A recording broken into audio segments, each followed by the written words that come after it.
Assalamualaikum warahmatullahi wabarakatuh. Waalaikumsalam warahmatullahi wabarakatuh. Alhamdulillahirabbil alamin. Assalatu wassalamu ala asrofil anbiya'i wal mursalin wa ala alihi wa sahbihi faman tabi'ahum bi ihsanin ila yaumil qiyamah. Asyhadu an la ilaha illallah wahdahu la syarikalah wa asyhadu anna Muhammadan abduhu wa rasuluh la nabiyya ba'da. Qala Allah Ta'ala fil Qur'anil Karim, a'udzubillahi minasyaitonir rajim. Bismillahirrahmanirrahim. Amana rasulu bima unzila ilaihi wal mu'minun kullun amana billahi wal malaikatihi wa kutubihi wa rusulihi la nufarriqu baina ahadim mir rasuli wa qalu sami'na wa ata'na ghufranaka rabbana wa ilaikal masir. Shadaqallahul azim wa sadaqa rasulul karim wa nahnu ala dzalika minasyahidin. Amma ba'd. Puji syukur kita panjatkan kehadirat Allah Subhanahu wa Ta'ala atas berkat rahmatnya, taufik, hidayah, serta inayahnya. Kita dapat berjumpa kembali pada mimbar agama Islam edisi kali ini. Tentunya ini semua atas berkat dari rahmat Allah Subhanahu wa Ta'ala kepada kita hambanya. Salawat serta salam tak lupa kita haturkan kepada junjungan alam Nabi Agung Nabi Muhammad SAW. Semoga tetap tercurah kepada keluarganya, para sahabatnya, dan nanti semoga kita semua umatnya akan mendapatkan syafaat beliau nanti di yaumil kiamat nanti. Amin. Allahumma amin. Baik sahabat surga, pemirsa TVRI dimanapun Anda berada, pada kesempatan sore hari yang berbahagia ini, kembali lagi bersama saya Iwan Kurniawan di dalam program kesayangan kita bersama, Mimbar Agama Islam. Teguhkan iman, kuatkan syiar, mampu berbagi tuk sesama. Barakallah. Baik, tentunya pada kesempatan sore hari yang berbahagia ini juga telah hadir di studio narasumber kita, yaitu Dr. Handa Ening Murtiningsih, ya. Baik, Bunda, Assalamualaikum warahmatullahi wabarakatuh. Waalaikumsalam warahmatullahi wabarakatuh. Selamat berjumpa kembali bersama saya dan juga para pemirsa TVRI Nusa Tenggara Timur dimanapun berada. Dan saya mau bertanya dulu nih, apa kabar Bunda hari ini? Alhamdulillah, atas izin Allah masih diberikan nikmat sehat, baik, nikmat iman, dan nikmat kesempatan. Baik, insya Allah. Baik, Bunda. Baik, dan juga di kesempatan sore hari yang berbahagia ini, kita tentunya akan berbicara terkait dengan suatu tema yang sungguh sangat luar biasa, ya, Bunda, ya, yaitu tentang keimanan dan juga cara kita menghindari diri dari yang namanya berita hoax, ya. Sebelumnya, karena mungkin di era sekarang ini kita juga menggunakan sosial media untuk menggali dan juga mencari informasi. Untuk itu kita harus bisa mampu untuk memilih dan juga memilah, ya pemirsa, ya, bagaimana berita yang benar-benar benar adanya atau yang cuman hoax semata atau berita yang tidak bisa dipertanggungjawabkan kebenarannya. Baik. Untuk itu diawali dengan keimanan, ya, karena tema besar kita adalah hari ini adalah tentang iman dan juga berita hoax yang akan kita bahas sore hari ini. Baik, untuk mengawali perjumpaan kita, pemirsa, saya akan bertanya kepada Bunda Ening terkait dengan keimanan, karena di sini adalah tedukan iman dan juga itu juga menjadi suatu ID kita pada kesempatan sore hari yang berbahagia ini, karena merupakan iman sendiri adalah cara kita untuk terus mendekatkan diri kepada Allah Subhanahu wa Ta'ala yang wajib dipunya oleh semua kaum muslimin dan muslimat, ya. Baik, untuk mengawali perjumpaan kita, saya mau bertanya nih, kira-kira apa sih pengertiannya? Baik, silakan Bunda. Baik, bismillahirrahmanirrahim. Assalamualaikum warahmatullahi wabarakatuh untuk Ade Iwan dan pemirsa TVRI Stasiun Nusa Tenggara Timur. Semoga kehadiran kita ini diridhoi oleh Allah Subhanahu wa Ta'ala tentunya, dan semoga apa yang disampaikan pada kesempatan ini bisa memperkokoh iman kita, dan insya Allah implementasi ibadah-ibadah kita ke depan jauh lebih baik adanya. Amin ya rabbal alamin. Izinkan pada kesempatan ini kita akan berbincang tentang tema iman dan bagaimana menghindari hoax atau berita-berita yang sesungguhnya tidak benar, yang harus kita saring, kita pilah, karena mau tidak mau kita dihadapkan dengan era teknologi yang mungkin setiap saat dari mulai anak bayi sampai lansia kita sekarang sudah tidak bisa terpisahkan dari teknologi.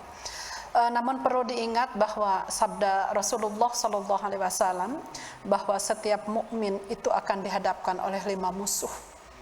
Nah, ini yang pertama, itu sabda Rasulullah, hadisnya sangat mutawatir, itu diantaranya adalah kita akan senantiasa berhadapan dengan sesama muslim yang hasad hatinya. Dan ketika itu kita berhadapan dengan orang sesama muslim yang hasad, karena memang Allah sudah menanamkan di dalam setiap diri manusia bahwa sifat manusia itu innal insana khuliqan halu'a, ya. Kemudian di situ dikatakan bahwa kita sering berkeluh kesah, iri, dengki, kikir, bakhil dan lain sebagainya, sehingga sifat hasad itu salah satunya akan dipunyai oleh setiap muslim. Sehingga masih banyak di hadapan kita, dan kita harus mengantisipasi orang-orang seperti ini, di mana sikap orang yang tidak suka melihat orang tampil, tidak suka melihat orang berhasil dan lain sebagainya. Dan itu sabda Rasul. Jadi musuh utama kita itu orang mukmin sendiri yang selalu hasad, iri, dengki dan lain sebagainya. Nah, sehingga kita wajib mewaspadai itu, sehingga nanti diantaranya hoak juga kan bisa bersumber dari mereka, ya. Itu musuh yang pertama. Kemudian musuh yang kedua adalah orang munafik yang membenci orang muslim, orang beriman. Artinya ini musuh orang beriman, ya. Jadi yang pertama adalah sesama muslim sendiri yang punya hatinya hasad, iri, dengki. Itu musuh umat muslim yang beriman. Kemudian yang kedua orang munafik. Orang munafik lebih berbahaya lagi dengan orang muslim, orang mukmin, tetapi hasad. Karena orang munafik itu di depan berkata iya, tapi di belakang tidak. Nah, kemudian yang ketiga, musuh yang ketiga adalah orang kafir yang memerangi. Jadi orang yang beriman itu tidak semata-mata mudah melaksanakan ibadah, tidak diuji dan lain sebagainya. Rasulullah Shallallahu Alaihi Wasallam saja dalam berdakwah itu kena cacian, kena makian, ya, dari orang-orang kafir. Bahkan beliau dikatakan sebagai orang gila yang menyampaikan risalah Allah, risalah Nabi. Tetapi itulah ujiannya, gitu ya. Kemudian yang keempat adalah nafsu. Selain godaan dari manusia, selain ujian dari manusia, kita juga bermusuhan dengan nafsu kita sendiri yang tidak mampu kita kendalikan. Dan orang yang hebat, orang yang beriman adalah bukan orang yang bisa mengeluarkan senjata ketika berperang, tidak. Tetapi orang yang ketika dia melakukan sesuatu bisa menundukkan nafsunya, terutama pada saat amarah dan lain sebagainya.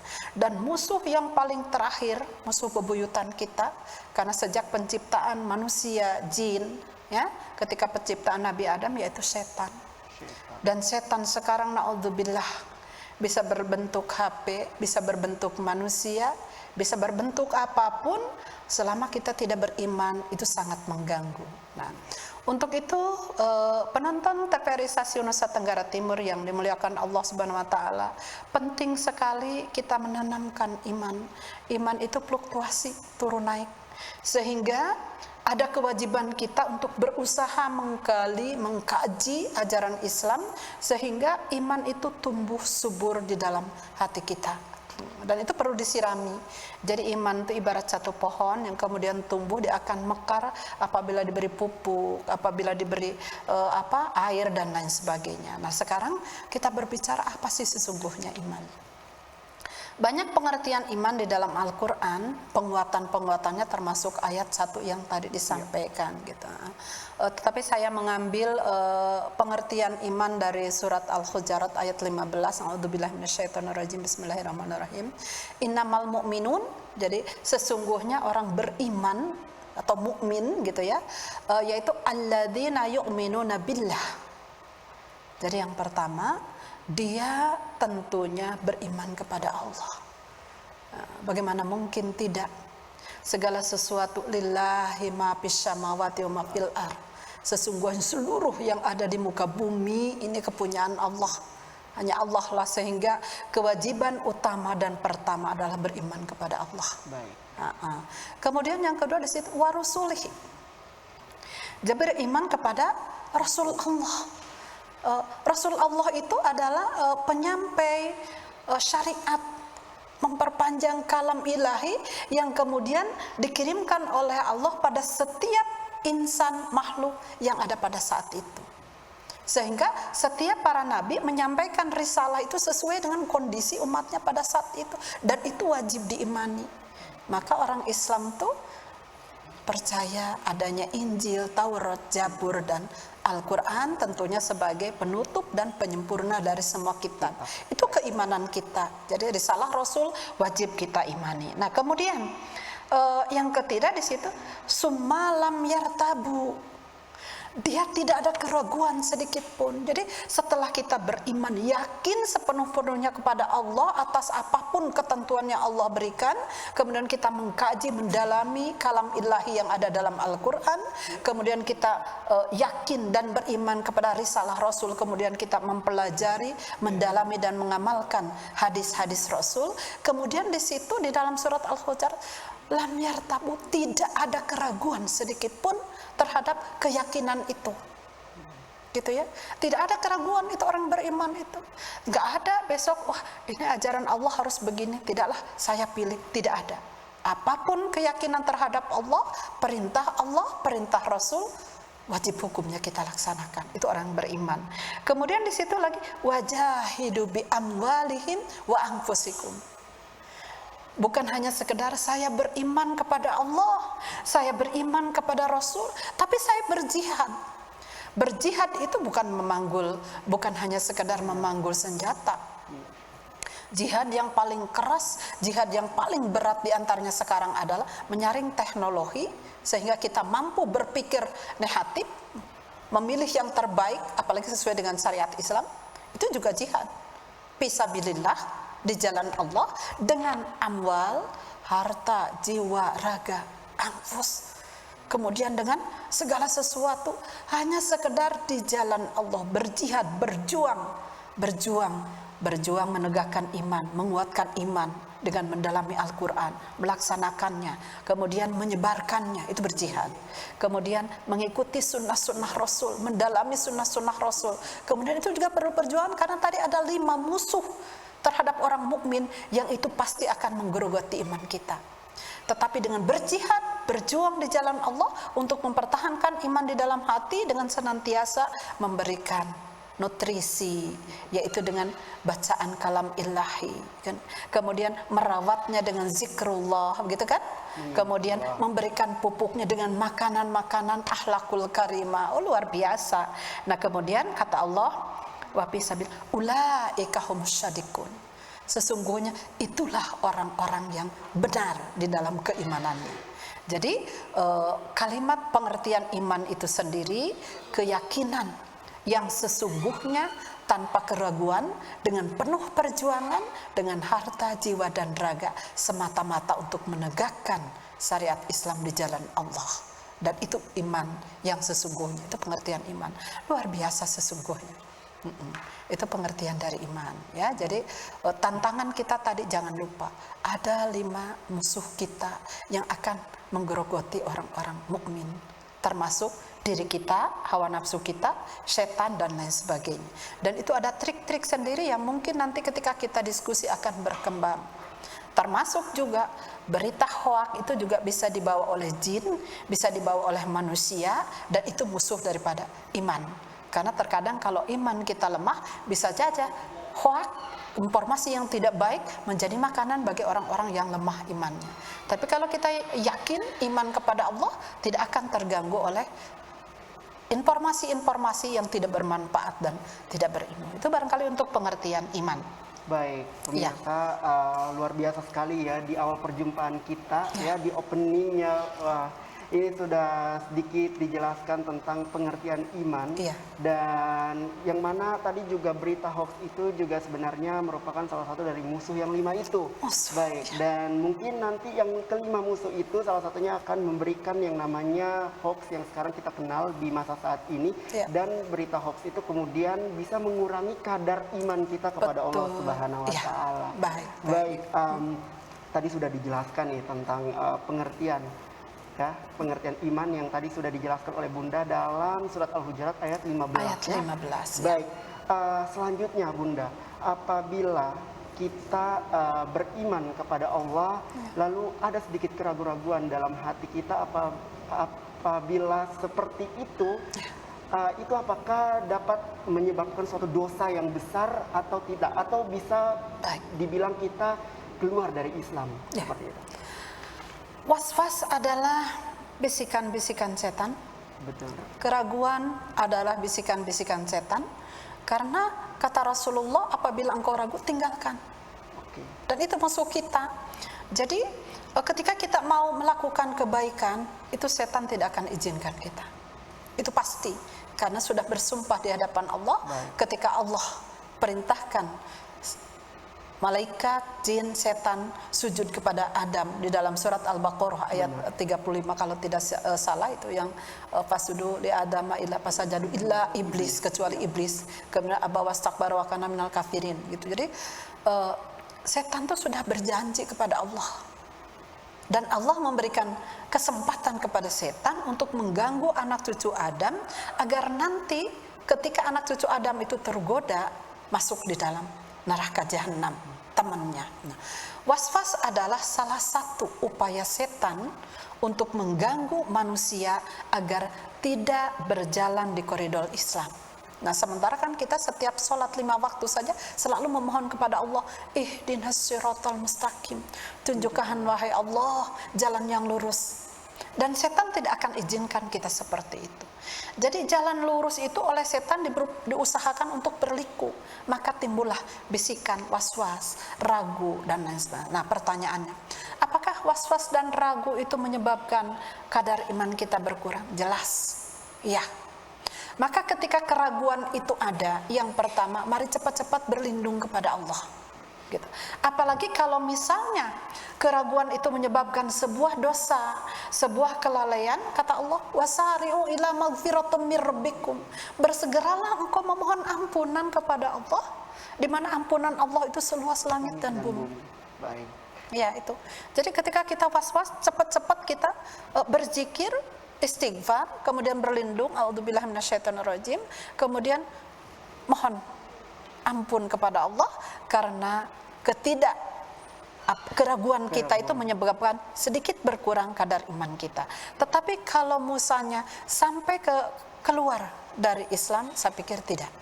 Nah, yang penting bagaimana kita mampu mengendalikan kolbu kita, mampu muhasabahkan pikiran kita, akhirnya introspeksi diri. Aduh ya Allah, astagfirullahaladzim. Dan biasanya mohon maaf, kalau sudah kalimat zikrullah keluar, setan akan dengan sendirinya menjauh, begitu ya. Itu seperti itu. Baiklah, pemirsa, seperti itu ya. Apabila kita beriman dan sudah meyakini bahwa Allah Subhanahu wa taala adalah Tuhan dan memberi seluruh nikmat yang kita rasakan di atas dunia ini, maka janganlah sekali-kali kita meragukan itu ya, karena itu akan mengurangi kadar iman kita. Padahal sebenarnya mungkin kita kadang sebagai manusia tentunya adalah ya rasa ragu pasti terhadap segala hal ya. Terhadap siapa sih sebenarnya Tuhan kita, apakah Allah itu benar-benar Tuhan kita? Nah, itu suatu bentuk keraguan-raguan. Tapi yang harus disadari adalah itu dapat mengurangi kadar iman kita kepada Allah Subhanahu wa taala.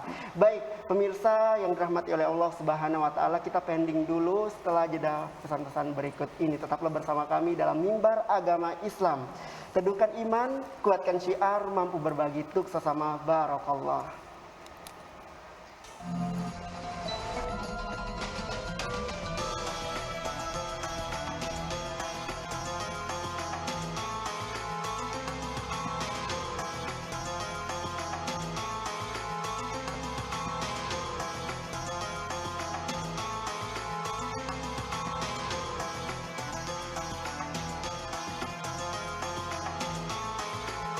Alhamdulillah, terima kasih Anda masih bersama kami dalam Mimbar Agama Islam. Teduhkan iman, kuatkan syiar, mampu berbagi untuk sesama. Barakallah. Baik, pemirsa yang berbahagia, di segmen sebelumnya kita telah membahas sedikit tentang pengertian dari iman ya, dan juga musuh-musuh yang bisa menyebabkan akhirnya timbul yang namanya berita hoax, dan pada akhirnya itu yang menyebabkan kadar keimanan kita kepada Allah Subhanahu wa taala menjadi berkurang. Dan selanjutnya Bunda, saya akan bertanya. Tadi sudah dijelaskan terkait dengan iman dan pengertiannya. Lalu selanjutnya, adakah ciri-ciri atau tanda-tanda orang-orang yang beriman menurut pandangan Islam? Silakan Bunda. Baik, terima kasih. Pertanyaannya mudah tapi jawabannya sulit.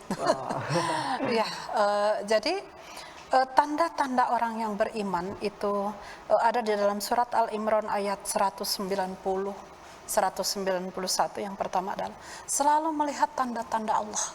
Sesuai dengan surat Al-Imran tadi. Bismillahirrahmanirrahim. Inna fi khalqis samawati wal ard ya. Wa ikhtilafil laili wan nahar la ayatil ulil albab. Jadi orang yang beriman dia senantiasa memperhatikan kemudian tanda-tanda kekuasaan Allah. Sehingga setiap hari pola pikirnya, pola ucapnya, jadi implementasi dari ilmu-ilmu pengetahuan itu selaras dengan keagungan Allah. Karena dia melihat, dia akan senantiasa memanfaatkan waktu yang ada semaksimal mungkin sebagai wujud syukur atas semua karunia Allah yang diberikan. Dan orang yang beriman di antara tandanya itu pikir, hati, dan ucapan sama. Tidak pernah ada perbedaan, apalagi dan semakin hari dia semakin berkualitas, ibarat padi yang semakin merunduk.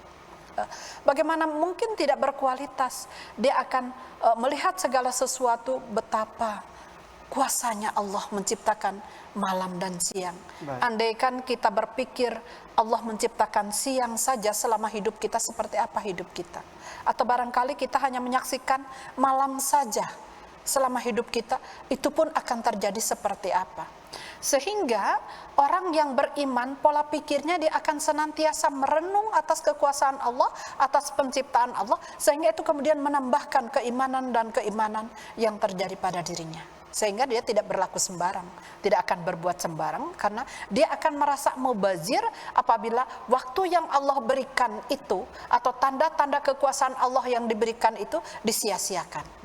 Itu yang pertama. Kemudian yang kedua, dia mengakui kekuasaan, kemahaesaan Allah.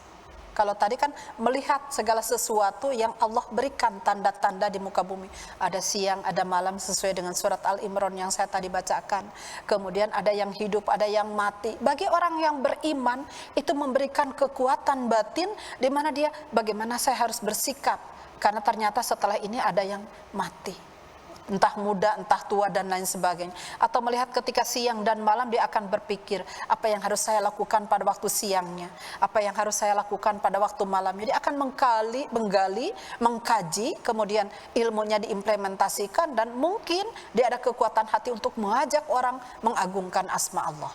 Yang kedua adalah kekuasaan Allah. Jadi senantiasa melihat kemahaesaan, kekuasaan Allah dengan menguatkan akidah, yaitu menerapkan implementasi syahadah di dalam kehidupannya. Implementasi syahadat, kemudian juga implementasi surat Al-Ikhlas, di mana di situ Allah lam yalid walam yulad walam yakul lahu kufuwan ahad. Orang yang beriman, dia mengakui kekuasaan Allah, dia tunduk patuh atas syariat yang ada, dan dia tidak akan musyrik atau menyekutukan Allah dengan sekecil apapun. Karena dia sadar, la tusyrik billah innasyirka la dzulmun adzim. Perbuatan musyrik, perbuatan syirik, dan tidak mengakui kemahakuasaan Allah merupakan penyakit yang merusak iman. Itu yang kedua. Kemudian yang ketiga, itu di dalam surat Al-Anfal ayat 2-4. Yang pertama, orang yang beriman tandanya itu innamal mu'minuna alladzina nadzkurullah, ketika zikir kalimat Allah itu dibacakan, wajilat qulubuhum, bergetar dia punya hati. Ya. Jadi orang yang beriman ketika asma Allah dikumandangkan, ketika asma Allah dibacakan, disampaikan, ada sesuatu yang menyelinap di dalam kalbu, bergetar. Entah rasa penuh harap agar Allah menerima ibadahnya, entah rasa takut apabila selama ini kemudian ibadahnya tidak diterima Allah. Jadi intinya bahwa ketika zikrullah wajilat qulubuhum, kemudian wa idza tuliyat alaikum, ketika disampaikan kitab-kitab Allah, bertambahlah dia imannya. Bertambah dia imannya, bukan sebaliknya. Jadi ya mungkin tandanya kalau dengar bacaan Al-Quran dibacakan, kemudian hati kita bergetar.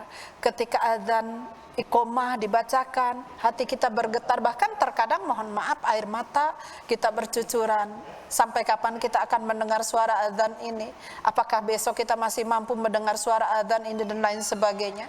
Dan ketika lantunan-lantunan ayat suci Al-Quran, syukur kalau kita mengerti itu ketika peringatan azab terhadap dosa, air mata bercucuran. Ketika perintah untuk ibadah, ada kekuatan hati untuk bangkit bersegera ibadah. Itu tanda orang yang beriman. Itu dalam surat Al-An'am ayat 2 dan 4 tadi. Kemudian istiqomah.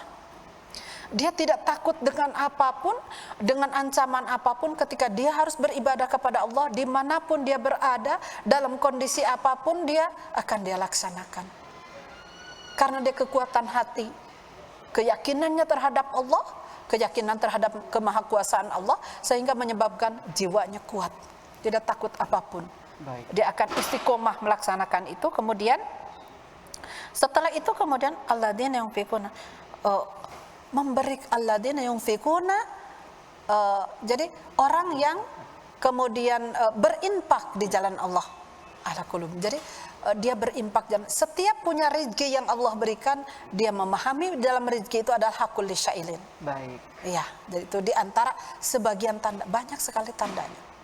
Selain tadi ketika didengar asma Allah bergetar hatinya, kemudian ketika disampaikan ayat-ayat Allah bertambah ilmunya, ketika dia punya rezeki mirrobbiknya di dalam surat Al-Baqarah juga ada ya, surat Al-Baqarah ada di situ.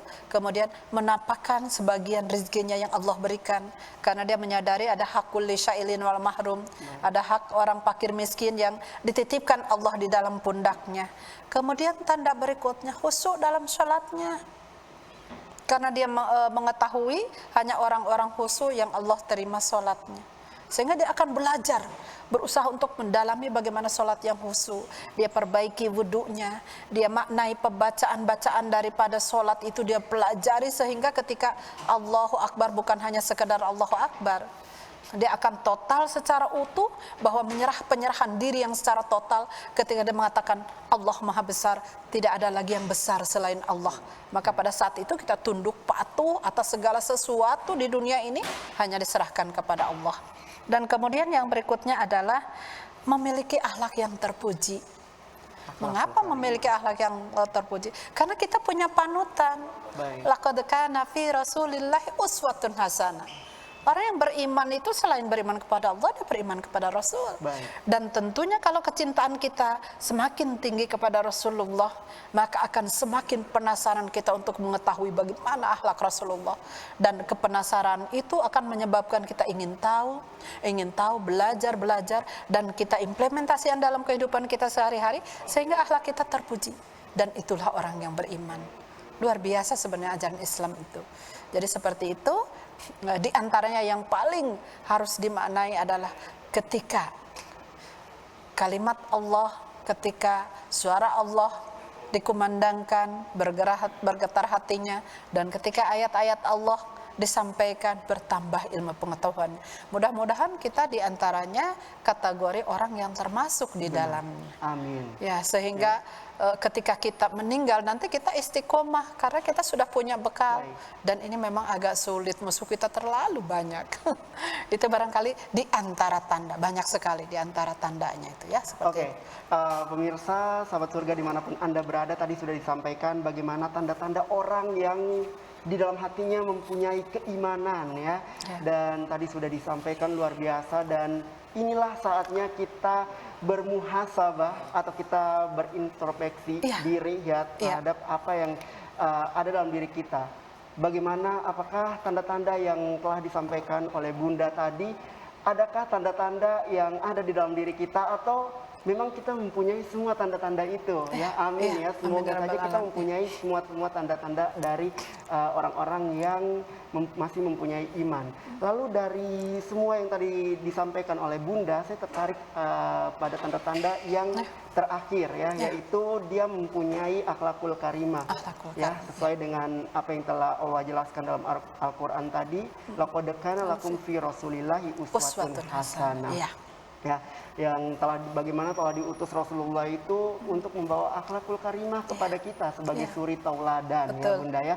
Dan mungkin ini merupakan hal yang wajib kita miliki agar nantinya ini menjadikan kita mempunyai good attitude, agar kita terhindar dari yang namanya hoax tadi. Itu, nah ini Baik, menarik, ayat akan ini pada akhirnya akan menghantarkan kita pada tema kita yang kedua ya, dan tema besar kita pada sore hari ini. Baik, dan secara tidak langsung mungkin kita akan masuk ke hoax tadi ya dari ayat tersebut. Nah Bunda, selanjutnya bagaimana sih cara kita untuk meningkatkan kadar iman kita kepada Allah Subhanahu wa Ta'ala, atau kita mempertahankan keimanan kita untuk tetap stabil dan bahkan ditingkatkan lebih meningkat lagi? Silakan Bunda. Baik, apa upaya kita yang harus kita lakukan agar iman itu tumbuh, subur, berbuah, ya tentunya berbuah, dan pada muaranya menyebabkan kita nanti meninggal dalam kondisi husnul khotimah. Amin. Iman sendiri di dalam surat Al-Baqarah, bismillahirrahmanirrahim kan, innalladzina amanu wa amilus sholih, tentunya orang beriman harus memperbanyak soleh.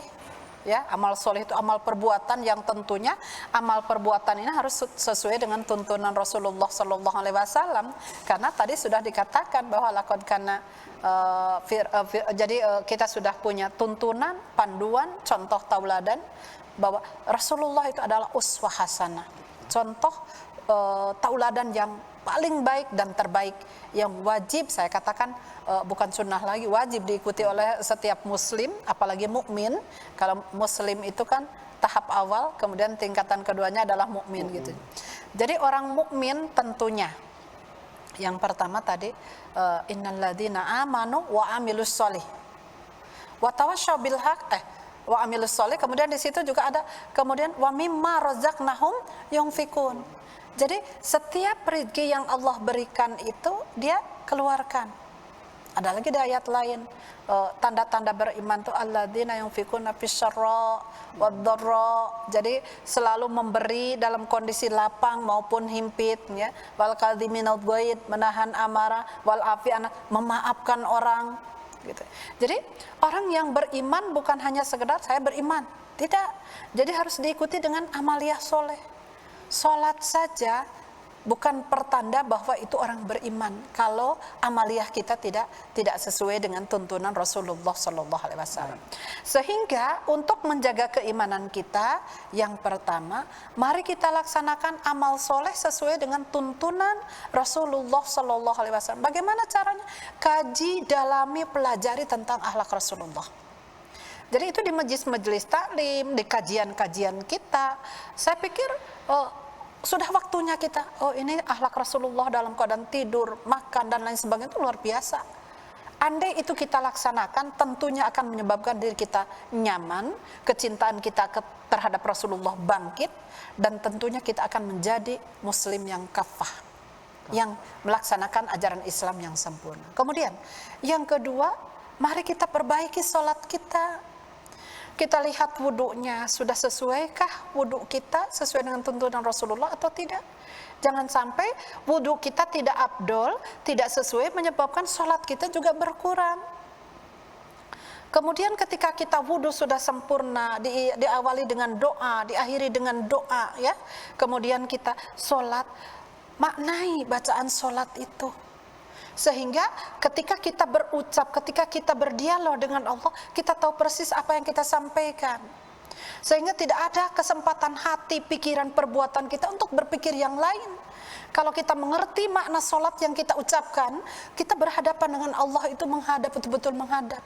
Karena kita tahu apa yang kita minta, karena kita tahu apa yang kita dialogkan dengan Allah. Contoh kecil saja, alhamdulillahirabbil alamin. Segala puji bagi Engkau wahai Allah. Kalau pikiran kita ke sana kemari, bagaimana mungkin kita bisa memuji Allah dengan alhamdulillah?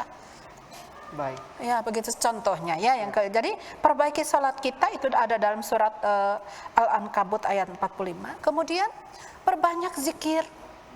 Karena zikir itu menyebabkan ala bi zikrillahi tatmainnul qulub. Jadi orang yang beriman tidak perlu emosi. Biar dicaci maki, biar dimarahin orang, kalau kita memang benar, jujur, lurus, bismillahirrahmanirrahim, penuhi hati kita dengan zikir, itu hilang dengan sendirinya. Nyaman, kita fine-fine saja. Kenapa kita mesti takut dengan cacian orang? Kalau kita betul di hadapan Allah, bukankah kita setiap sholat ihdinas syiratal mustaqim? Kewajiban kita memohon kepada Allah untuk ditunjukkan jalan yang lurus. Dan kita berjuang untuk mendapatkan jalan lurus itu dengan berbagai cara. Kemudian berikutnya, tadabbur Quran. Kita ini mengaku umat muslim, hanya sekedar membaca. Pemirsa TPRI Stasiun Nusa Tenggara Timur, mari mulai mengkaji apa sih yang kita baca itu, sehingga kita faham sedikit demi sedikit. Tidak ada kata terlambat untuk mendapatkan ilmu di dalam Islam. Bahkan Islam memerintahkan kita mencari ilmu itu dari buayan sampai ke liang lahat. Mari kita segera dalami Al-Quran di majelis-majelis taklim, ya, bukan hanya sekadar di pondok pesantren, karena kita masing-masing individu ketika kita dikubur nanti mempertanggungjawabkan apa yang kita punya. Bukankah Allah akan bertanya, siapa Tuhanmu, apa agamamu, siapa nabimu? Bagaimana mungkin kita bisa menjawab kalau kita tidak tahu ajaran Islam seperti apa? Untuk itu, mari dalami Al-Quran sesuai dengan kemampuan kita. Kalau kita tidak mampu, cari ilmu kepada ahlinya, datangkan guru ngaji, datangi majelis-majelis taklim. Dan saya berharap pada kesempatan ini majelis-majelis taklim, mari kita membuat kurikulum atau silabus yang meningkatkan keimanan, bukan hanya sekedar hura-hura, mohon maaf, hanya sekedar pertemuan atau arisan. Bukan tidak baik, itu bagus untuk mengikat ukhuwah kita, tetapi mari kita poles, kita bekali anggota-anggota majelis taklim kita dengan ilmu pengetahuan, dengan agama yang mumpuni sesuai dengan Al-Quran dan hadis, sehingga kehadiran majelis-majelis taklim itu betul-betul memperkokoh akidah dan kekuatan iman kita. Oke, amin. Iya. Ya, baik, Bunda, kita pending sebentar setelah pesan-pesan yang berikut nanti ini. lanjut. Ya, baik, tetaplah bersama kami dalam Mimbar Agama Islam. Teduhkan iman, kuatkan syiar, mampu berbagi untuk sesama. Barakallah.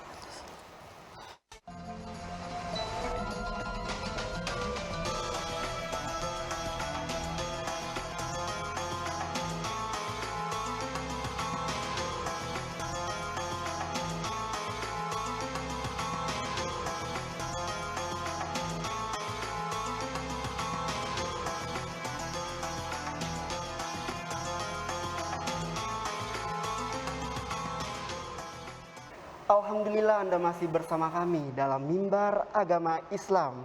Teduhkan iman, kuatkan syiar, mampu berbagi untuk sesama. Barakallah. Baik, kita masih tetap di dalam pembahasan yang sama, yaitu tentang cara kita untuk meningkatkan keimanan kita dan mempertahankan keimanan kita kepada Allah Subhanahu wa taala. Karena memang kadang kita meraih sesuatu itu lebih mudah ketimbang kita mempertahankan sesuatu yang ada di tangan kita. Baik, silakan dilanjutkan, Bunda. Baik penonton TVRI Stasiun Nusa Tenggara Timur, tadi kita membahas tentang tadabbur Quran. Saya pikir tadabbur Quran itu sudah merupakan kewajiban bagi seorang muslim, tentunya untuk mempertahankan keimanan kita.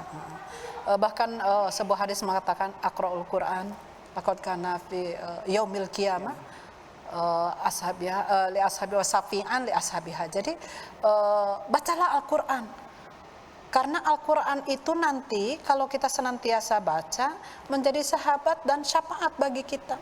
Nah, kalau kita tahu bahwa Al-Quran itu menjadi syafaat, mestinya seorang mukmin tidak akan boleh jauh dari Al-Quran.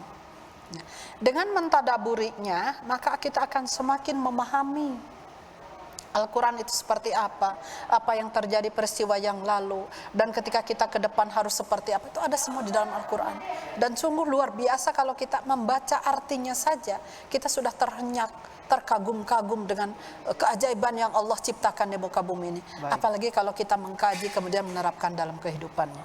Kemudian langkah berikutnya, setelah kita memperbaiki sholat kita supaya khusyuk, kemudian kita mentadaburi Al-Quran, kita memperbaiki segala sesuatu termasuk amal soleh dan lain sebagainya. Jangan lupa, lihat juga pergaulan kita.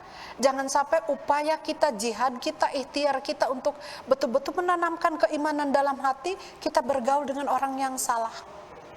Kita berada di lingkungan yang tidak tepat. Itu juga memberikan kontaminasi yang bersifat negatif terhadap keimanan kita. Sehingga ketika kita sudah berjuang memperbaiki sholat kita, sudah melaksanakan amaliyah sesuai dengan tuntunan Rasulullah, sudah mentadaburi Al-Quran, maka berhati-hatilah kita mencari kawan.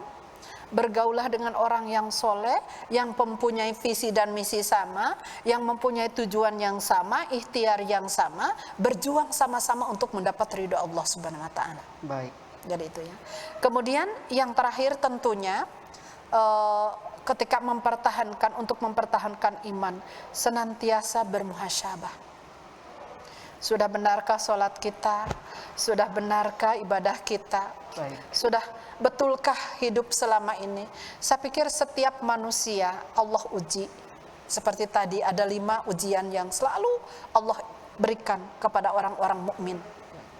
Dan di antara ujian terberat adalah ujian dari godaan setan dan nafsu. Sehingga manusia tidak ada yang sempurna.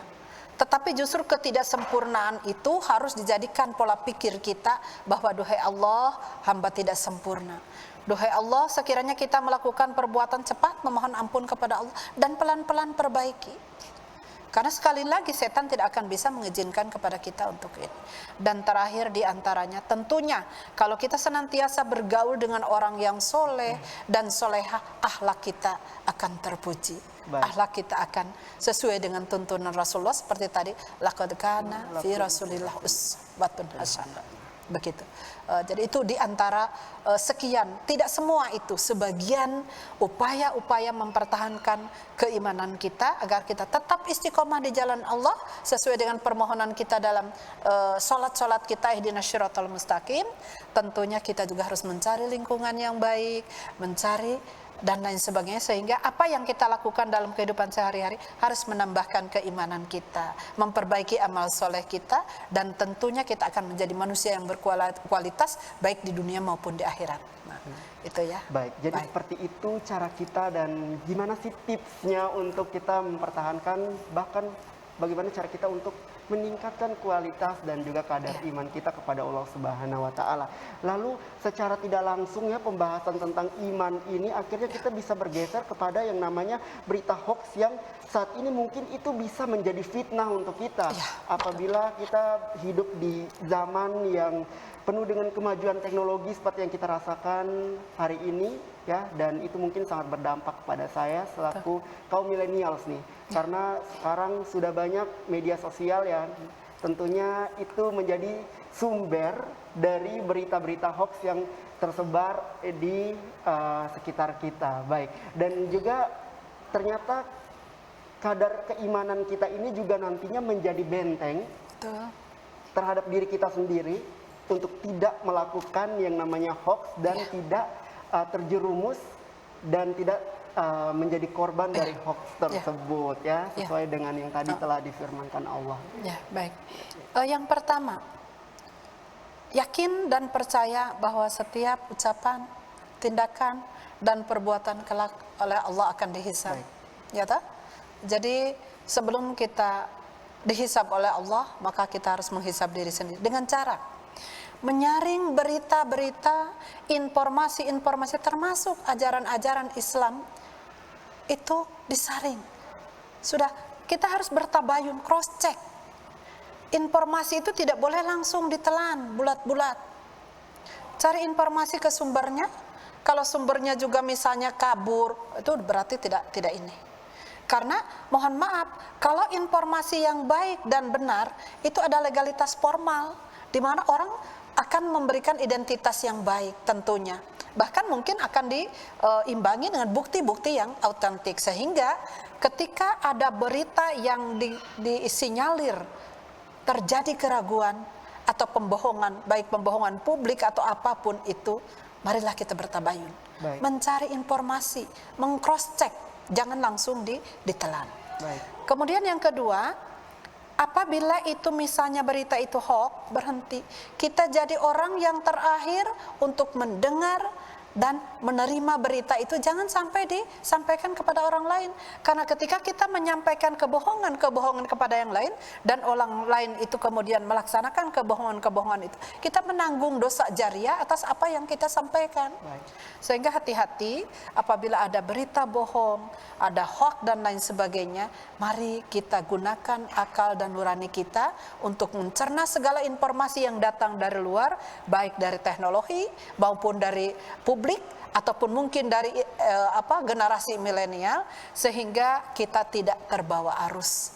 Maka sekali lagi mari bekali kita dengan ilmu pengetahuan sehingga akal pikiran, nurani dan implementasi dalam aktivitas sehari-hari sejalan dan seimbang. Sehingga hoak itu tidak menjadi komoditi kita. Dan kita juga bisa memilah dan memilih mana berita yang benar, mana yang berita yang tidak benar, dan itu perlu ilmunya. Islam itu mengajarkan kepada kita untuk senantiasa mencari ilmu, bahkan mencari ilmu itu adalah kewajiban yang diperintahkan oleh Allah. Bahkan Nabi Muhammad saja menerima wahyu yang pertama itu Iqra, bacalah. Sehingga dengan demikian mari benahi tubuh kita, penuhi akal pikiran kita dengan ilmu pengetahuan, saring sama informasi. Jangan sampai menelan bulat informasi yang ada yang akhirnya kemudian menyebabkan kerugian bagi kita sekalian. Dan mudah-mudahan informasi seperti ini menyebabkan apabila itu memang hoax, kita orang terakhir yang kemudian menutup berita itu dan tidak boleh disebarkan lagi, sehingga insya Allah tidak ada dosa jariah yang kita bisa lakukan kepada orang lain. Barangkali itu tentang hoax ya. Jadi hati-hati dengan itu, berita harus disaring lagi, cari lagi informasinya benar atau tidak dan lain sebagainya. Jadi tidak boleh langsung ditelan dan disebarkan seperti itu. Oke, baik, luar biasa sekali pembahasan kita pada sore hari ini pemirsa, dan terima kasih atas pembahasannya, ilmunya, pencerahannya kita pada sore hari yang berbahagia ini. Baik pemirsa, tidak terasa kita sudah berada di penghujung acara dan kita dipertemukan oleh waktu dan juga dipisahkan oleh waktu. Mohon maaf atas segala kekhilafan dan kekurangan karena saya hanyalah manusia biasa. Apabila ada kekurangan kesalahan, kepada Allah lah saya memohon ampunan. Wallahu muwaffiq ila aqwamit thoriq. Wassalamualaikum warahmatullahi wabarakatuh. Waalaikumsalam warahmatullahi wabarakatuh.